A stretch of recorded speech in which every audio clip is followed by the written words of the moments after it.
And first this evening, how the concept of saving for a rainy day, or for anything else for that matter, has been lost on a generation of big spenders. Evidence is growing that we've become a nation hooked on spending, not on saving. And as David Richardson reports, it's being driven by our future leaders.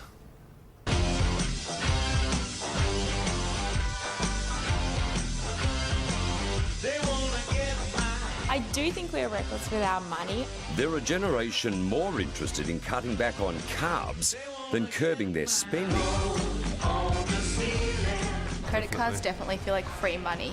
Generation Spend, or Spendthrift, where brands rule, frugal is a dirty word, and savings, what savings? Some people have more money than sense, though, at our age. Well, they spend on all of the things they choose to rather than what they have to. And guess who's to blame? Australian parents.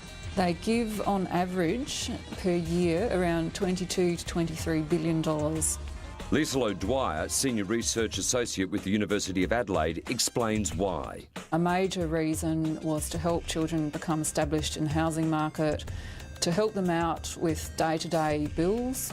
But are some parents culturally more inclined to give more than others? Traditionally, across Mediterranean communities, from Italy and Greece to Lebanon, we've seen that strong multi-generational household where certainly the parents offer a lot more financial support as the children begin their lives.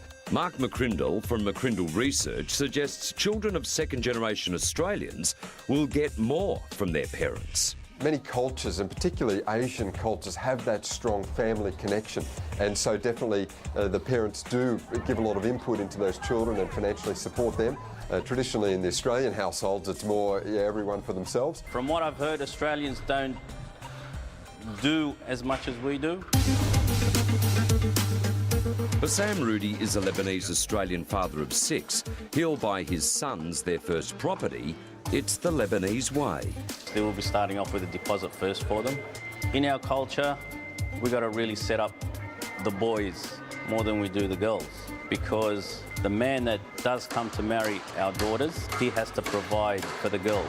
I'm from a Chinese background. Culturally, we tend to try our best to give the most to our children.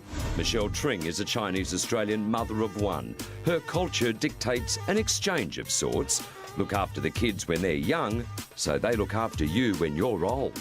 I may give her a little bit of help just to start her up. However, I do not want to do everything for her as well, because that leaves no room for her to develop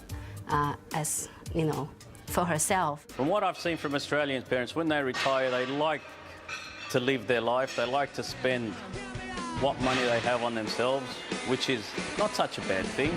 If you've worked hard for it, so spend. Aussie born and bred Jeff and Geraldine. If there's anything left, maybe you'll get something, but don't count on it. So who's got it right? And just what do the kids spend it on? This Louis Vuitton bag was $3,000 and these red bottoms were $800. I'm Ruby Jasenko, and if I want it, I'll have it. Welcome to the good life. No one embodies the spend now, think later adage than Gen Y's it girl, Ruby Jasenko.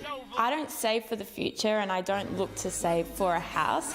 My parents aren't getting rid of me anytime soon, so I'm pretty lucky. Australia's answer to Paris Hilton, she's on the fast track to fame through her Serbian-Australian parents' fortune. Why move out, live on your own, have a mortgage to pay off when you can live very comfortably at home and enjoy life?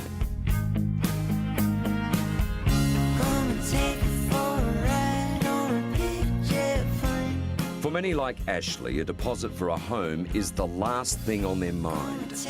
I want to experience the world when I'm young, when I'm debt-free, and when I don't have all these connections and tie-ins to Sydney. I'm as free as a bird. I think I'm spoiled, definitely. Sally and Tom, upwardly mobile Gen Y professionals.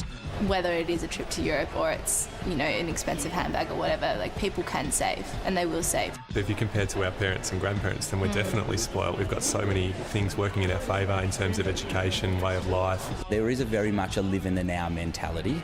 As CEO of the Life Lounge Group, Dion Appel keeps his finger on the pulse of Gen Ys. He has this warning for Generation Spend and the parents who give too much. The first time we've seen a generation that may actually be a little bit worse off than their parents' generation. So it's definitely a challenge and something that, that this market does need to think about. Yeah, it certainly is the culture of spending now, and it shows in the numbers. Australia's household debt as a percentage of disposable income is now 150%, which is the highest in the world. Just 20 years ago, it was 40%. That was David Richardson reporting.